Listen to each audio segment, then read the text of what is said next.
Brownies. Here we go. Here we go, Brownies. Here we go. Yeah, this for my dogs from the east to the west side. You rockin' brown and orange with me, baby, let's ride. Represent the land, let them know. Tell them, here we go, Brownies. Here we go. Yeah, here we go.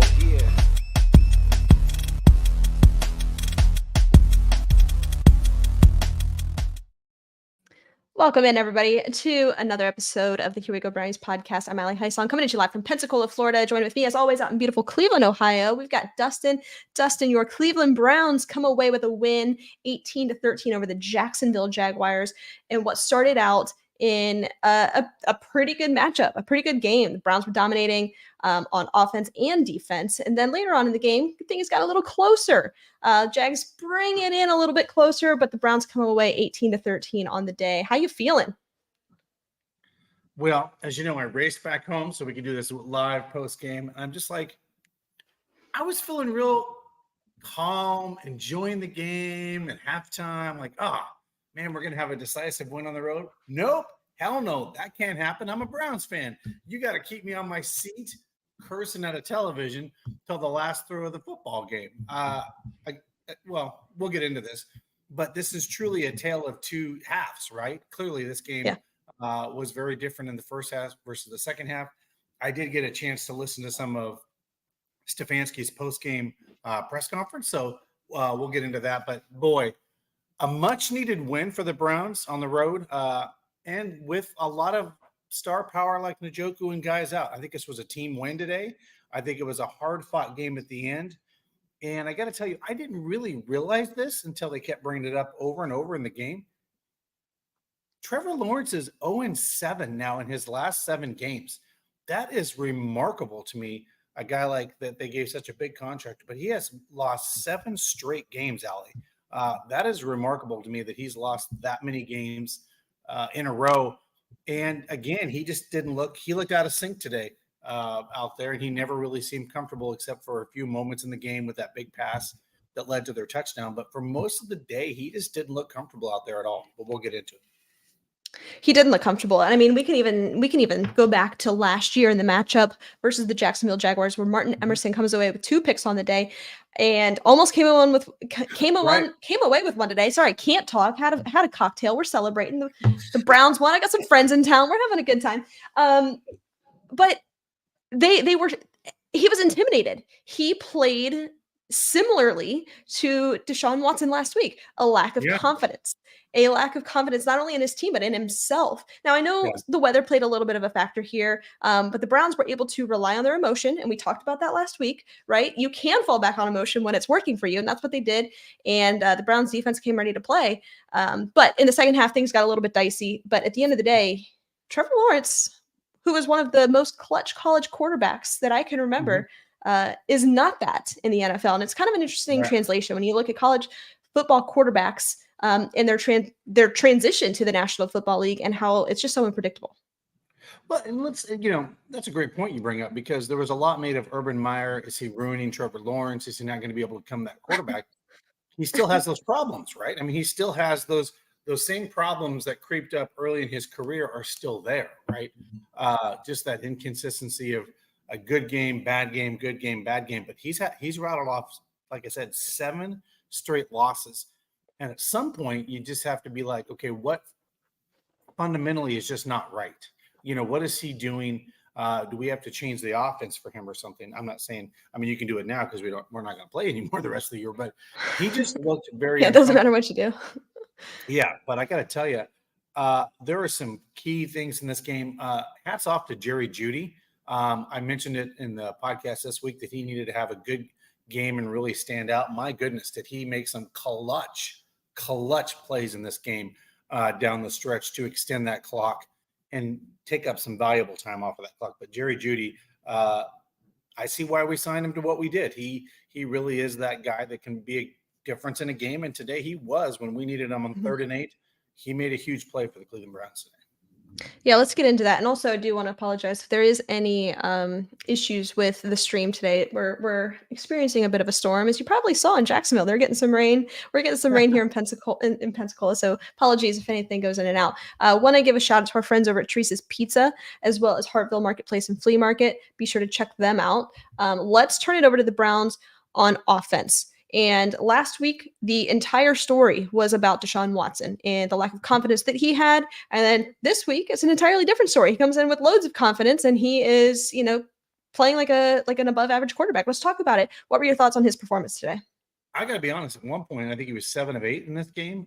He looked Yeah. like and interesting enough, I said for him to be successful in this game, he had to get the ball to multiple playmakers in this game, and he did. I mean, he literally did that in this game, where he got it to multiple players. We can talk about Amari Cooper and some of the drops today, but he's a pro. I'm sure he'll be fine next week. I'm not too worried about it. Some days you just have a crappy day. I mean, and other days you have great days. That's why you play next week, and the NFL is 1 week at a time. But the fact that he came out, and I got to say this about him just personally as an individual and human being, for the amount of outside noise that was raining down on him this week, and I mean raining down from the national media, in the Cleveland media, personally, everything just thrown at him, and for him to go out and play that type of football game, that to me was impressive in itself, because everybody, deals with everything emotionally, mentally, but for him to go out and just think between the two, white lines at the football field this week was quite impressive, because that was my biggest concern, was everything around him. Was it going to be that distraction, and where we're going to see Dallas 2.0 on the road at Jacksonville? And I did not see that. Now, hats off to Jacksonville today. Their defense tightened up in the second half. I don't know if that was so much more about Watson, coming off a little bit, but I got to tell you, the tackles, clearly, I mean, he's still running for his life. That's clear, right? Now, did he make better decisions now, except for maybe 1 or 2 plays on his feet today? Yes, he did. Whereas he didn't do that against Dallas. But we got to get that tackle position fixed, because he's going to be running his lights out. But I digress. Yeah, that's been the issue, right? Going into this season, from the offseason, what's going to happen with this offensive line? Yes, you've got the veterans at the interior. You've got Joel Bitonio, Wyatt Teller, Ethan Posich there in the interior of this offensive line. But when you look at these tackles, man, it's questionable. You're not questioning necessarily the talent of the starters, but it's a matter of where are they going to play. Jack Conklin, Jedrick Wills not available today. We don't really know when that's going to be different, when they will be available. DeJuan Jones goes out with cramping. He was questionable to return for most of the day. And so you're relying on James Hudson, and you're relying on Ifedi on the right side. And that's just not going to get the job done. The Browns, in my opinion, if you want to be a Super Bowl contender, you need to invest in your offensive line. Now, they've done that on the interior. We know that. But to have your 2 most important pieces, the tackle position, have red flags and question marks, you're not going to go far in the playoffs. But talking about Deshaun Watson on the day, 22 of 34 for 186, averaging 5.5. He was sacked twice on the day. I mean, to have those 2 sacks, given your offensive line, the situation that is, it's pretty impressive, especially coming off of last week. Quarterback rating of 78.8. So it wasn't a lights out performance by Deshaun Watson by any means, but we have said throughout the signing of Deshaun Watson, with the skill position players and the talent that you have on this roster, he does not have to be an elite quarterback for this team to go far. He just has to be an above average quarterback and distribute the football. He was that today. He was able to do that. He was decisive. He was elusive in the pocket, able to make guys miss. And that's all he has to do. That's all he has to do. Now we can talk about some decisions that has to get cleaned up. There's some other things. There are some other things, but when we look, from 30,000 feet at the play of Deshaun Watson today, not bad. Well, and you're right. For most of the day today, he made the right decision. We also saw that when he can be elusive on his feet, like he was in Houston, right, and go try to get that first down. I was listening to the presser availability of Kevin Stefanski this afternoon, post game, and he goes, "Yeah, that's why I was mad at Deshaun Watson, because late in that game, he should have taken that sack. And of course, we know he was just trying to be the hero, throw a ball downfield to see if he could get somebody open. But if he takes the sack there, 30-some seconds come off that clock, right? That's very valuable in a game where you're doing that. So we all know, are those the kind of things you just, in the moment, you throw it, hoping the guy's downfield, big play. And, man, if you take a sack there, that clock just keeps on burning, and all that happens. Now, Allie, I do have a question for you about this, and this was interesting. When we got the safety in this football game, they weren't able to do an onside kick. And I'm assuming that's because of the NFL rules. If you get a safety, you have to kick the ball at least 10 yards to your opponent, because it seems like there was a lot of conversation happening on both sides with NFL referees huddling. But it seems like and I couldn't hear it because the bar was loud, but I believe they weren't able to do an onside kick. Is that correct? Because it was of the safety. That's the rule. Yeah, really, really an inopportune time to take a safety there if you're Jacksonville. One, obviously, because it's in the final seconds of the game, and you lose every ounce of momentum that you may have had and every opportunity to, at that point, most opportunities to win the football game if you're Jacksonville. Right. And also for that, you have to punt the ball away and it has to go further than 10 yards or 10 yards at least. So yeah, so inopportune for several reasons. Yeah. Yeah. That's why it was that weird, like, kick straight up in the air. I mean, I think that's the first time I've ever seen that in a football game where the ball literally just looks like he punted it straight up just to fall like 10 or 12 yards on the other. It was crazy, but no. I was like, oh crap, they can do an onside kick. I'm like, wait a minute, no, safety rules say that you clearly have. Yeah, they got to punt it away. Yeah, you have to punt it away. That's clearly, I mean, that is the rule. It has to punt. So that was interesting, but no, crazy game. Penalties, man, those have got to be cleaned up in this football game. It was another week of the Browns. I think everybody was screaming at the bar when it was second down, third down, and we were third and like half the size of Lake Erie. On offense to try to get the ball. I'm like, man, you got to get that cleaned up. Now, I will say this, with the tackle position like it is, I think Wyatt Teller and some of those interior guys, right, are having to do a little more work, and they're probably holding longer than they probably typically would in a game to try to keep people off Deshaun. So I think there's a little bit of, you're trying to hold back as long as you can with these guys so you don't get called for a penalty, hopefully. But, man, they were just flagging one right after another. So, well, if you go back and you listen to my conversation with Stump Mitchell, last week on the Stump Talk podcast, which you can find here on AD Media. It'll be streamed on Here We Go Brownies every single week, Tuesdays at 7 p.m. I asked him that question. You're not teaching these guys, you're not coaching these guys to commit these penalties. Obviously, coaches aren't telling them to go out and do these things, but why isn't it cleaned up by now? Why did you go all off season into the first 2 weeks and you are just there's penalties all around? That's what I don't understand. And it's disheartening, it's discouraging, but it's also concerning. Like, what were you doing all off season? And the pre-snap penalties is what's the most concerning. I can live with a hold here and there. I can live with the DPI, guys are making football plays, but it's the pre-snap stuff that just really gets under my skin. And I don't know why. I don't know what the answer is or how you clean that up. But internally, I think this Browns organization has a lot of work to do. Yeah, like I said, they got to clean up these penalties. Thank God they have a home game this week, so obviously crowd noise won't be an issue, when we're on offense, which will be nice. But yeah, some of those pre-snap penalties, but that's the problem, right? If you get pre-snap penalties, that just put your offense in such a hole, right? Like now it's 1st and 15, 2nd and 20, 3rd and 20. Like you're giving yourself no hope at that point to win a football game, right? Yeah. And thank God we had a good enough defense today that kept Trevor Lawrence in check. And man, I tell you what, that interior defensive line today, man, they played their lights out, because I tell you what, for a lot of the game today, he just was hurried, man. And like you said, a couple times the Browns had a couple turnovers in this game that literally was like in their hands. We were joking. It's like, that's why he's a corner, not a wide receiver. Man, when those, go through his hands, and it's like, man, it's just, but again, they're on top of the ball, right? That's what you want. They're on top of it. They're in space, but yeah, other than the one drive, Jacksonville didn't have a lot to show today. So let's talk about that on defense. Before we do that, I want to tell you about our friends over at True Fan Travel. If you are looking to go to a Browns away game this season, check them out. Go join the party. That is True Fan Travel.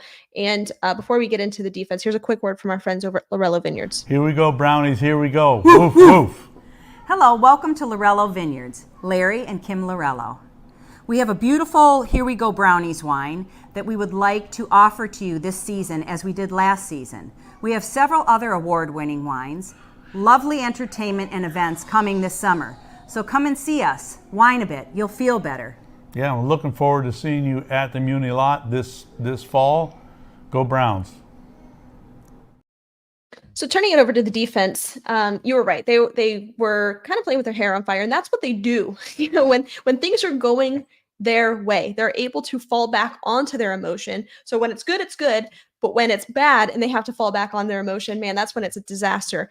I think that they were playing pretty well for the most part. I loved what I saw from JOK. The speed, the dynamic ability from Jeremiah Usu-Koromo is unmatched. I'm just so glad that the Browns were able to go out and get that guy. Grant Delpit being another one, just really kind of forming into the player that we knew he was going to be when they drafted him in the second round a couple of years ago. But Myles Garrett, I want to talk about this. Why is it every single week, and I wish I could put money on it, I wish I could bet this, that he is going to be offsides at some point? Now, that one, I pretty much disagree with the fact that he was in the neutral zone. I don't think he was. He flinched, but he wasn't in it. But he's going to get called for it every single solitary week. Yeah, I mean, and here's the thing, like, I don't know why they do that. I think they just, I don't know if they're trying to give one to the opponent. It was very frustrating to watch, but it was just weird. Every week, you're right. There should be a bet. Every single week. Yeah, I mean, I wish I could. Wish I could. I mean, there's got to be a Las Vegas bet, right? Like, hey, Myles over under, it gets, can't make that bet in Florida. Trust me, I've tried. Let's. Allie's like $50 right there. I'll add it to my parlay every week because that one's guaranteed to hit. Now I understand he is just a dynamic player. He's always going to get after the quarterback and do it in such a disruptive fashion every single time, every single snap. And they have to account for that sometimes. And I know that the calls aren't always going to go in his direction, but man, every single week to get that call at least once a game, it's pretty frustrating. But let's talk about it. Who were some guys on defense that really stood out to you? Well, right. I mean, I think that was, to me, I mean, Myles Garrett got a sack in this game, but Wright was really the emotional flip of this game. Like that literally switched the momentum in this game because it was close, it was tight. For him to be able to do that, that was to me the momentum shift in this game. And man, almost sacked him out of the back of the end zone. It was such a deep sack. It was crazy how he was able to get in there again. That interior defense. I mean, like it's just the way they played today. It was amazing to me. And I don't know who was number 72 for the Browns today. That isn't normally in the lineup, but man, he was all over the field today. He's another guy. I'm assuming that's filling in for Maurice Hurst because Maurice is out. But number 72, that guy deserves some kudos today because whoever he was, he played his ass off today. Yeah, that is that will be Quentin Jefferson. Yeah, is who that would be. Yeah, let me just tell you, Quentin Jefferson, you played your ass off today. So kudos to you. And if Schwartz, you need to give that guy an attaboy because he played. Talk about a guy that goes into a role, next man up. Mr. Jefferson was next man up today because I don't know if you noticed that, but I felt like number 72 was everywhere today. And I was like, well, who else 72? Like, where's, I haven't seen this I mean, guy, we can go through the stat line. I mean, the defense was playing very well. JOK, he had 7 total tackles on the day. Excuse me. 6 solos, 2 TFLs. Grant Delpit, he had 2 TFLs, 5 tackles. Jordan Hicks, he was all over the field also with 3 solos, 1 sack, 1 TFL. Myles Garrett, 3 1-1. I mean, the list goes on. You can look at this stat line, and almost every defensive player, for the most part, that was available today made an impact. And that's what you just like to see. It's not just a one-man show. You see the distribution of talent and disrupting this Jags offense. I was very impressed. And I thought Grant Delpit, JOK, Myles, they are your core players. Like on, the defensive line, your linebackers and your safeties, or defensive backs, to have a stud in each of that room makes such a difference when you've got such a good defense. Yeah. What do you make of, obviously JOK making a lot of contact in the game? Him wearing the Guardian cap today. I thought that was interesting to see him wearing that today. But I think I literally was thinking, boy, he's going to have a lot of contact today, right? Like he's going to be on there on a lot of plays where he's making hits. And I thought that was interesting. A lot of people said this could be a norm in a couple of years where a lot of these players will be wearing them. But I think that's the first time I've seen JOK wearing the Guardian cap in a game. So Yeah, well, it was. This was the first week that he did that, and what I have to say is good for him. He is valuing his health and Right. his future, and I applaud that. It does take some getting used to when you're looking at it, right? You kind of think, well, that looks weird because it does. But at the end of the day, he is protecting himself. He's protecting Yeah. his future, and good for him. Especially seeing what happened to Tua the other night. That is just nasty. That's alarming. I think that there's guys out there that are I think Denzel should wear one. He should really consider wearing That's one of those yeah. Guardian hats. But no, good for him. I thought that was a good move. The other thing today that, and we talked about this a little earlier, but was the distribution of the ball to all the different playmakers today on offense. I think that was a key to this football game, because if you look at all the players that got the ball today, it was very well distributed. And we actually, for at times, ran the ball pretty well for kind of being somewhat depleted at the running back position. But, we actually fared our own, I think that's what kept us in this game is we kept the Jacksonville defense honest, and we were able to get some chunk plays on the run game today. Mm-hmm. Definitely. And let's take a look at this Browns offense. This is brought to you by our friends over at City Barbecue. Be sure to go check them out for pretty much all of your barbecue needs. What more could you need? Head on over to City Barbecue. Starting with Deshaun Watson, I mentioned it, 22 of 34 for 186, averaging 5.5 with a 78.8 quarterback rating. Jerome Ford, he was able to run the ball today, along with him and Deontay Foreman. The run game was working, and it's just a pretty offense when the Browns are able to run the football. Now, I know they only scored 18 points, but they were able to move the ball, and it just builds the confidence and adds to the confidence of the receivers, and of course to Deshaun Watson when they are able to get the ball moving, especially in the run game. Jerome Ford, 7 carries for 64, averaging 9.1 a pop. His longest on the day was 36 yards. Deontay Foreman, he got a lot of carries today, 14 for 42, averaging 3. Deshaun Watson, he ran the ball 5 times for 20 yards, 1 touchdown, 1 rushing touchdown. Jameis Winston, he was in there for some quarterback sneaks. And Pierre Strong, he wasn't able to get any positive yardage, 1 carry for -5, so that's not great, but not the end of the world. But the Browns were able to run the ball. Now, not a ton of attempts here. I mean, 29 carries total for 125 yards, 1 touchdown. It's not like they were running the ball down the Jacksonville Jaguars' throats by any stretch of the imagination, but they were able to do it effectively enough to open up the pass game. So taking a look at the pass game, Jerry Jeudy, 5 receptions for 73, averaging 14.6 on 6 targets, 5 receptions on 6 targets for 73 yards. Elijah Moore, 6 for 44 on 8 targets. His longest on the day was 22 yards. David Bell, also before he got hurt, 3 receptions for 27. Amari Cooper, 3 for 11. Uncharacteristic drop for him today, and he also had that last week as well. Jordan Akins, 1 for 10. Pierre Strong, 1 for 10. So they were able to get the ball moving, right? They were distributing the football. A bunch of different guys that I just rattled off, and that was nice. That was good to see. It wasn't just relying on one person to do everything. Just like the defense, you were able kind of to distribute the talent. On offense, you were able to distribute the football. Well, yeah, at the end of the day, that's what keeps your opponent's defense kind of at bay, right? They don't know where that ball is going. When you distribute it around like that, it's just not one guy it's going to in a game like this. So again, the fact that the Cleveland Browns were able to distribute the ball today, and we'll get into this, but man, our special teams today, man, we should give a game ball to the special teams today, because man, what a great decision was made late in this football game that changed the complete, in my opinion, outcome of this game. So let's get into it. Let's talk about the special teams then.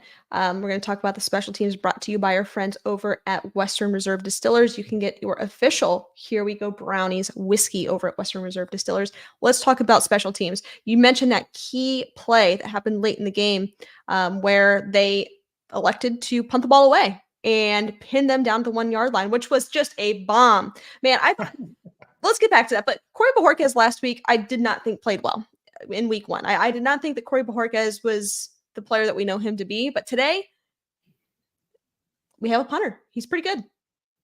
And the fact, because you think about it, what was it, 58-yard field goal? They said roughly that would have been if we would have ran Dustin out there.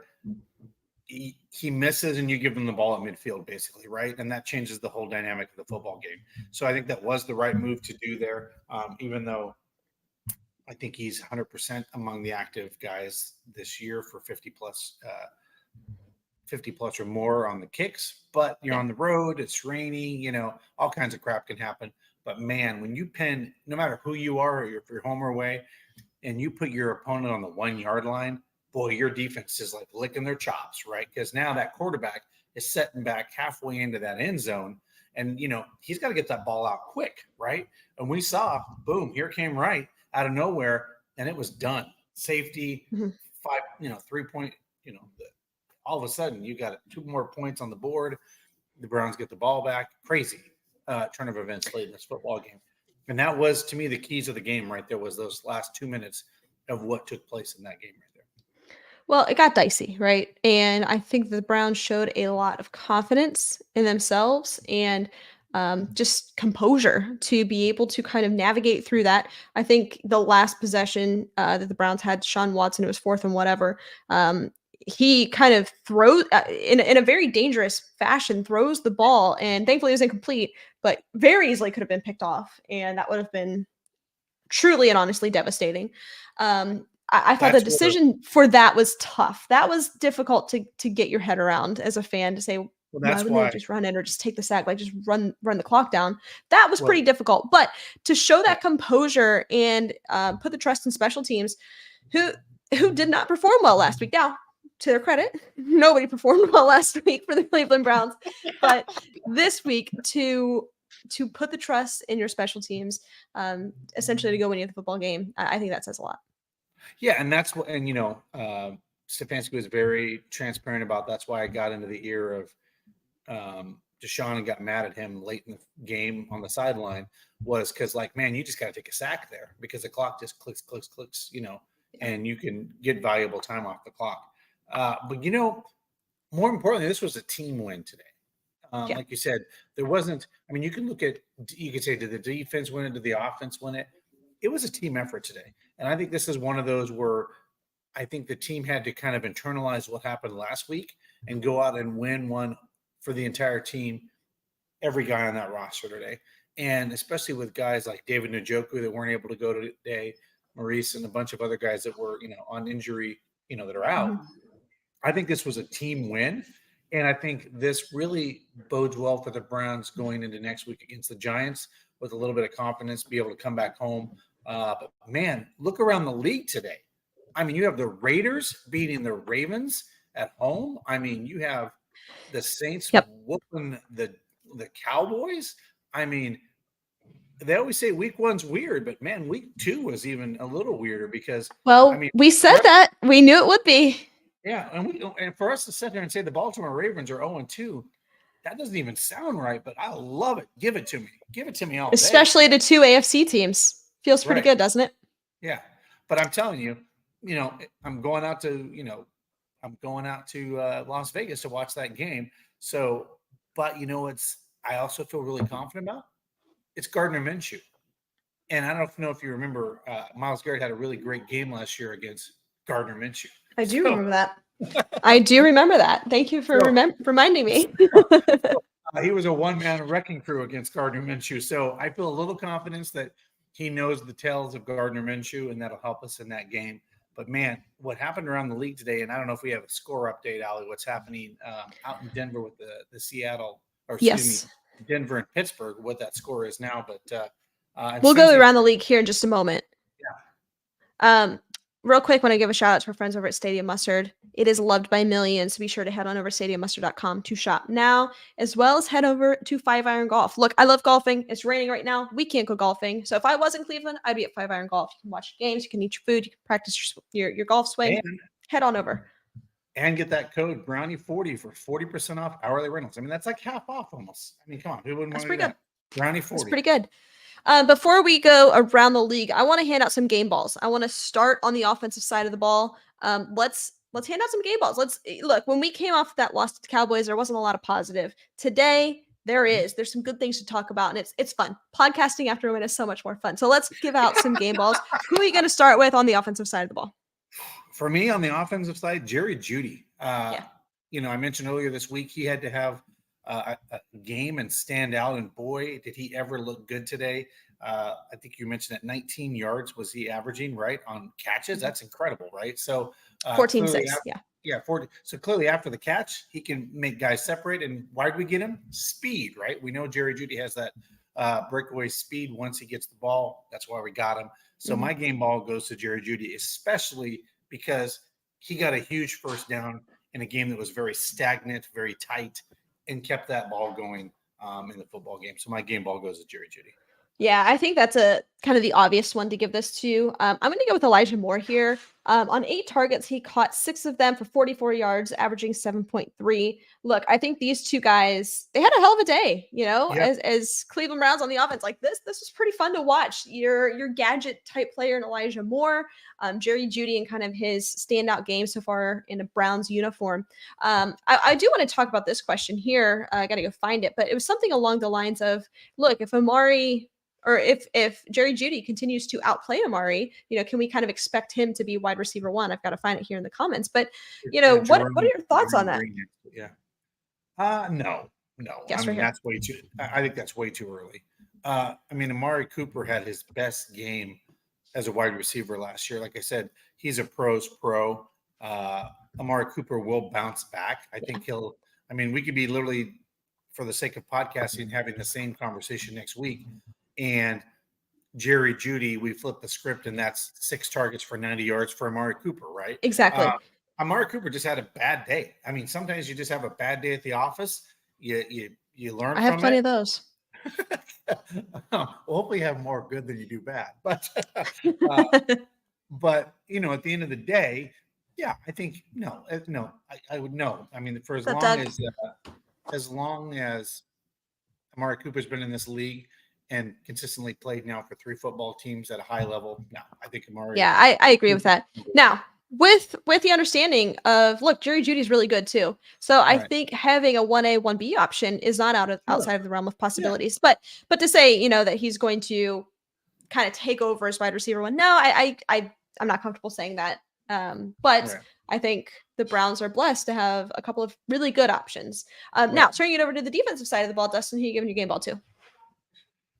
On the defensive side of the ball, I'm going to give it to Wright. Today, like I said, he was the one that really changed the entire complexity of this football game. There's probably 5 guys on defense you could have given the game ball today too. But at the end of the day, I'm going to give it to Wright because of that key play when the game was tight to give us more points and give us the ball back. So it was like a double positive for the Browns in that situation. Yeah.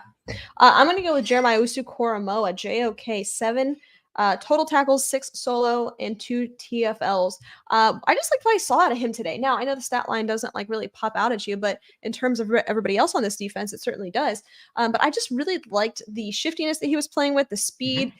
He just looked like he was pissed off from last week. This is a player that looked like he was pissed off and was going to go out and make a statement, and he did just that. So my game ball goes to JOK. Now, if we turn it over to the special teams, I think you kind of split it in half, one to Dustin and one to Corey Bajorquez, and say you both did great. You did your jobs.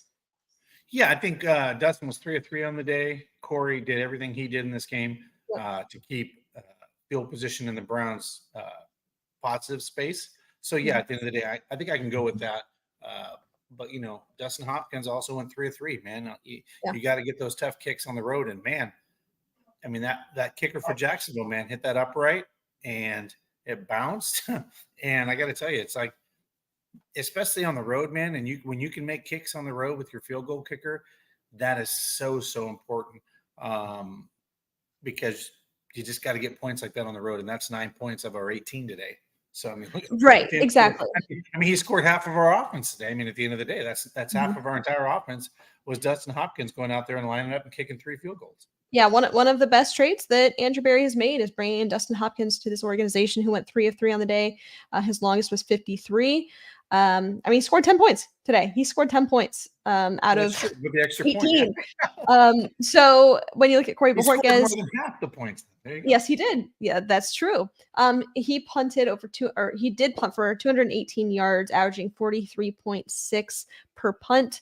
And 3 of them were within the 20-yard line. His longest on the day was 64 yards. So, hats off to them. I think that Bubba Ventrone had these guys ready to go because they also had a bad performance last week. To see everybody bounce back, I think was very reassuring. Now, transparency, this was not like a beautiful game. There were plenty of things to not be happy about. There were plenty of things that clearly need cleaning up for next week, but a win is a win. It doesn't matter. You have a win in the win column against an AFC opponent. That really matters, especially when you go around the league. You see some teams like Baltimore, we mentioned, that are 0-2 to AFC teams. Not great for their start. So while things weren't necessarily pretty, you have a better taste in your mouth. You're more optimistic looking ahead to this Browns season. There are still good things to come, but I do want to go around the league, but we do want to give a shout out to our friends over at Greater Cleveland Aquarium, as well as Lady Caroline Cruise Ship and Believeland Landscaping and Pressure Washing. So be sure to check them all out. But let's go around the league to wrap up. On the day, some weird stuff went on. The Vikings beat the Niners in Minnesota. They beat them 23-17. Justin Jefferson had like a 97-yard touchdown. It was insane.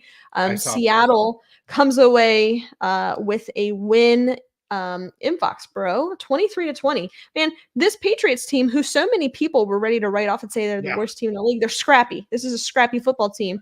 And we kind of knew they would be under this regime, but they don't have the talent, but they have the attitude. They have the grit. Correct. The Commanders come away with a win, 21-18 over the Giants in Washington. Chargers crushed the Panthers 26-3. Saints crushed the Cowboys 44-19 in Dallas, by the way. So funny how things can quickly change. Packers beat the Colts. You had Malik Willis starting at quarterback for the Green Bay Packers and beat the Colts at home. The Jets beat the Titans 24-17. The Buccaneers come away with a win over the Detroit Lions in Detroit 20-16. We talked about this. We thought that could be a Yep. And some other surprising things. The Raiders beat the Ravens 26-23 in Baltimore, by the way. Now, looking at these games that are currently on, the Cardinals are up on the Rams 31-3. Whoa. 31-3. Another scrappy team, a team that we didn't really expect to be that good. The Arizona Cardinals, they're pretty scrappy. The Bengals are up 16-10 on the Chiefs at half. The the Steelers are up 10-0 on the Broncos. And then tonight we look ahead to the Bears at the Texans. So you just never know what's going to happen in the National Football League. Say that. How do I know that? It's because I place these bets and I lose on almost all of them. I never root for the Chiefs. But I got to tell you, if we end this day with the Ravens 0-2 and the Bengals 0-2, which pretty much a lot of people had them 1-2 in the division this year, I will take that all day long for them to be 0-2 and for us to be 1-1. I don't know about that Denver team. I feel like Denver can come back. 10 points isn't crazy.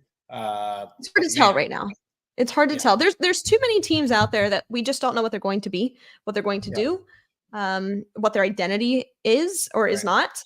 And Denver's one of them. Like I just don't know. And same with Pittsburgh. Like I don't know what they're going to do or who they're ultimately going to be. Well, I'll tell you this though. We talked about this in some of our preseason shows. But the Chargers are going to be a good football team, and I think they're going to be a tough out when they come to Cleveland. For sure. I mean, everybody's like, oh, this isn't going to be their year, but they're one of those, I call it those 40% of teams that don't, that gets flipped in the playoffs every year. 40% of those teams are new teams coming in. Chargers could be one of those sneaky 7 seed type of teams that comes in and makes the playoffs this year, just because they're well coached, right? Like they're well coached and they've got a great quarterback. It's a good recipe. Exactly. Those are two good, well coached quarterbacks, right? Those are recipes for that'll probably get you pretty far in most instances. Yeah, definitely. You'd hope so.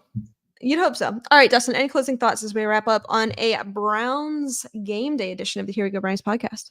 Yeah, join us this Wednesday, 8:00 Eastern. And then, of course, join the Stump Talk podcast Tuesday night at 7. We're excited for that. But David's going to have a lot to talk about on Wednesday with injury reports. So stay tuned for that. Stay tuned also, guys, for some giveaways. And those that won today, I'll reach out to you about winning some of the things that we won. So look for some big giveaways, guys, as well, as we're excited to bring a lot of fun things from our sponsors that help us with the show. And we couldn't do it without their help and continuing this wonderful platform that we bring this to you guys each and every week around the year. Yeah. It's a lot of fun, and it's even more fun after a Browns win. Thanks everybody. Always a little bit better, right? Always a little bit easier, and it makes for an easier Wednesday show most of the time because we don't have to whine and complain. But nonetheless, we appreciate you all for joining us. Stay safe, stay healthy, and as always, Browns fans, go Browns. Go Browns.